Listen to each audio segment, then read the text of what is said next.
जरा एक मंजर तसव्वुर करो। कई साल या कई 100 साल पुरानी कब्र खोली जाती है। लोगों का हुजूम खड़ा है, सांस रुकी हुई है, और फिर एक आवाज आती है। लाश बिल्कुल सही है। चेहरा, हाथ, कफन, सब कुछ तकरीबन वैसा ही जैसे दफन के वक्त था। और फौरन फैसला सुना दिया जाता है, यह अल्लाह का खास बंदा था, इसी वजह से जमीन ने नहीं खाया। लेकिन एक लम्हे के लिए रुको। अगर यही मेयार है तो फिर एक सवाल है जिससे लोग घबराते हैं। गैर मुस्लिमों की वो लाशें जो हजारों साल बाद भी सही निकली हैं, वो क्या थीं? आज की वीडियो किसी के जज्बात खुश या उदास करने के लिए नहीं, बल्कि सोच जगाने के लिए है। सबसे पहले एक बुनियादी बात समझ लो। लाश का सड़ना कोई सजा नहीं, कोई लानत नहीं, ये एक कुदरती हयातियाती अमल है। जिस्म मरने के बाद 3 चीजें उसे तोड़ती हैं: बैक्टीरिया, ऑक्सीजन, नमी और दर्जाए हरारत। अगर ये तीनों मौजूद हों तो लाश सड़ती है। अगर उनमें से एक भी कम हो तो सड़ने का अमल सुस्त या तकरीबन रुक जाता है। मिसाल के तौर पर, अगर लाश को ऐसी जगह दफन किया जाए जहां हवा ना पहुंचे, या शदीद ठंड हो, या मिट्टी में खास केमिकल हो, तो लाश गैर मामूली हद तक महफूज रह सकती है। यह फोरेंसिक साइंस है जो दुनिया भर की यूनिवर्सिटियों में पढ़ाई जाती है। अब यहां असल सवाल पैदा होता है, अगर लाश का महफूज रहना नेकी या हक की दलील है तो फिर यह सब क्या है? मिसाल नंबर 1, उड्जी द आइसमैन। यह इंसान तकरीबन 5300 साल पुराना है। कोई मुसलमान नहीं, कोई नबी नहीं, कोई वली नहीं, ये बर्फानी पहाड़ में जमा हुआ मिला। हैरत देखो, उसकी जल्द महफूज, बाल महफूज, नाखून महफूज, हत्ता के पेट में मौजूद खाना भी। साइंस ने साफ कहा, मुसलसल बर्फ, ऑक्सीजन की कमी और 0 दर्जा हरारत की वजह से महफूज रहा। अब सवाल यह है, अगर लाश महफूज होना नेकी की दलील है तो उड्जी किस दर्जे का नेक था? ये सवाल लोग नहीं पूछते। मिसाल नंबर 2, बॉग बॉडीज। यूरोप की दलदली जमीनों से सैकड़ों लाशें मिली हैं। आयरन एज के लोग, मुशरिक, गैर मुस्लिम, कुछ तो मजहबी कुर्बानी के तौर पर कत्ल किए गए। लेकिन लाशें देखो, चेहरे वाज़ेह, दाढ़ी के बाल, उंगलियों के निशानात तक मौजूद। क्यों? दलदली मिट्टी में ऑक्सीजन नहीं होती, तेजाबियत ज्यादा होती है, बैक्टीरिया मर जाते हैं। ये केसेस आज भी साइंसी किताबों में मौजूद हैं। क्या हम सबको वली मान लें?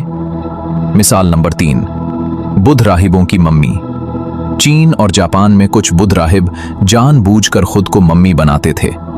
इस अमल को सुकुशिन बुत्सु कहते हैं। खास खुराक, नमक, जहरीले पौधे, नमी कंट्रोल। आज भी उनकी लाशें मौजूद हैं।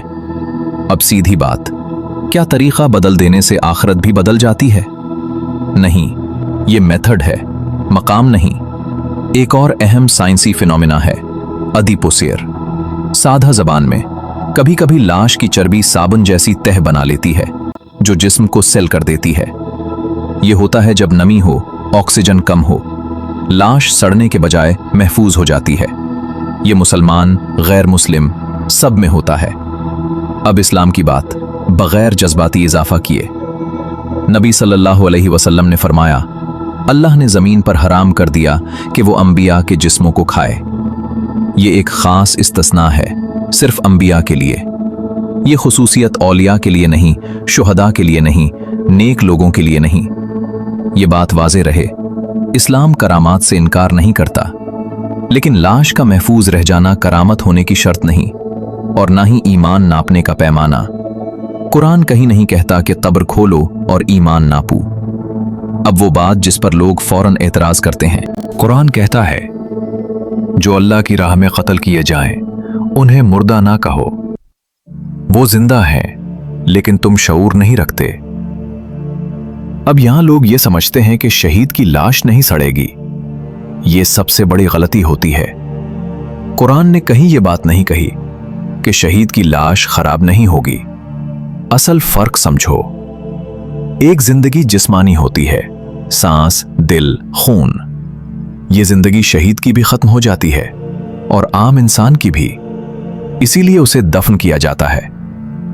दूसरी जिंदगी रूहानी होती है, बरज़खी होती है, और यही वो जिंदगी है जो कुरान शहीद के लिए साबित करता है। नबी सल्लल्लाहु अलैहि वसल्लम ने फरमाया, शुहदा की रूहें सब्ज़ परिंदों में होती हैं, अर्श के नीचे, और जन्नत की नेमतें पाती हैं। गौर करो, रूह का जिक्र है, जिस्म का नहीं, कब्र का नहीं।